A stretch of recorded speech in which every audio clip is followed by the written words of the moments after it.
Bismillahirrahmanirrahim. Assalamualaikum warahmatullahi wabarakatuh. Selamat siang Ibu, saya dengan Dr. Amel yang berjaga di klinik pada siang hari ini. Ibu punten, apakah duduknya sudah nyaman? Sudah. Untuk namanya dengan Ibu siapa? Indah dong.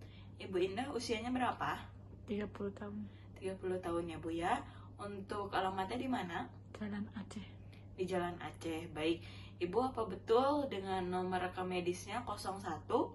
Iya betul. Baik Ibu, baik untuk berdasarkan hasil kemarin dari hasil wawancara dan pemeriksaan fisik, ada kemungkinan Ibu memang ada gangguan dari nafasnya, sehingga saya anjurkan untuk pemeriksaan penunjang ya Bu ya dengan foto X-ray. Untuk hari ini akan dilakukan pembacaan dari X-ray-nya. Apakah hasil X-ray-nya dibawa Bu dari laboratorium? Bawa dok nih. Baik Ibu, izin saya untuk membacakan hasil X-ray-nya terlebih dahulu ya Bu ya. Nanti untuk kesimpulannya akan saya sampaikan.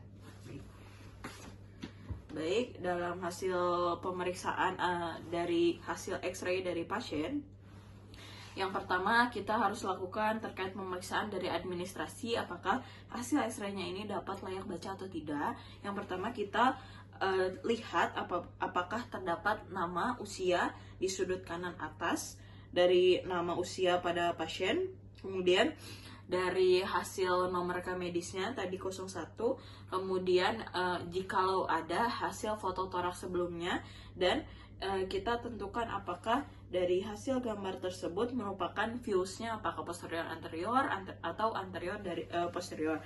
Nah, pada pasien ini didapatkan dari viewsnya ini adalah anterior posterior yang ditandai dengan adanya klavikula yang berbentuk S, yang menandakan bahwa ini adalah anterior posterior, serta adanya gambaran jantung yang terlihat magnifikasinya itu terlihat lebih besar.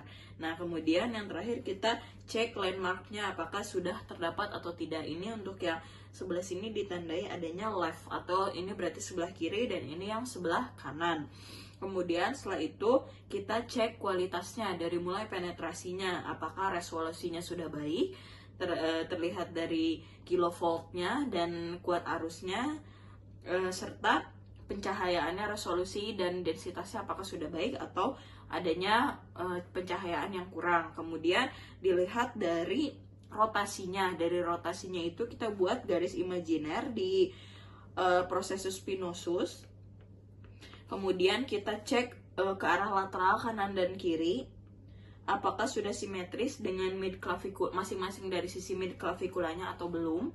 Kemudian dari inspirasinya kita mengetahui dengan adanya, karena ini gambaran anterior posterior atau AP, maka digambarkan seharusnya batas dari diafragma itu adalah di kosta ke-6 atau ke-7. Kemudian setelah itu kita lakukan pemeriksaan magnifikasi karena ada gambaran AP, jadi gambaran jantung ini terlihat lebih besar, ada kemungkinan lebih besar karena normalnya itu biasanya di gambaran posterior anterior. Kemudian yang terakhir itu adalah angulasi. Angulasi ini kita cek apakah si klavikulanya ini, karena gambaran AP berarti di bawah ribs yang pertama. Kemudian selanjutnya untuk diagnostik kita cek dari trakeanya. Dari trakea ini harusnya berada di sentral, dan dari radio opaknya itu di vertebra torakik 3, dan untuk percabangan dari bronkus di vertebra torakik 4. Kita kita cek apakah dipenuhi udara, karena normalnya dipenuhi udara, maka gambarannya itu adalah lusen. Kemudian untuk percabangannya ini kita cek dari derajatnya, normalnya kurang dari 90 derajat. Kemudian setelah trakea dari core-nya, dari core kita akan menggunakan CTR atau cardiotoracic ratio dengan membandingkan jarak yang terbesar dari jantung atau dari lateral, berarti di bagian atrium kanan dan ventricle kiri itu yang terbesar diameternya, dibandingkan dengan diameter terbesar secara transvers dari diafragma. Nanti persentasenya kalau misalkan AP normalnya itu kurang dari 55%. Kemudian setelah core kita periksakan terkait dengan sinusnya. Nah, sinusnya ini terdapat dua ya, yaitu costophrenicus dan medial phrenicus. Nah, tapi karena ada gambaran efusi pleura yang menandakan ini adalah opak, akumulasi cairan di rongga pleura, maka kedua sudut sinus ini tidak terdapat atau tidak terlihat. Ini yang mengindikasikan adanya efusi pleura di lobus paru sebelah kiri. Kemudian untuk yang selanjutnya itu adalah diafragmanya. Diafragmanya kita lihat apakah terdapat perbandingan antara kanan dan kiri, karena yang seharusnya kanan lebih tinggi dan yang kiri itu lebih bawah lagi, tapi karena ada efusi pleura maka diafragma tidak dapat tergambarkan. Kemudian selanjutnya dari pulmo kita cek dari hilusnya. Nah, hilus sebelah kiri ini harus lebih tinggi dibanding yang kanan. Cuman karena ini ada akumulasi pleura maka tidak dapat tergambarkan karena adanya akumulasi cairan. Kemudian selanjutnya dari corakan bronkofaskular. Nah, kita buat garis imajiner dari klavikula dari arah medial dan arah lateral. Nah, ini corakan ini harusnya hanya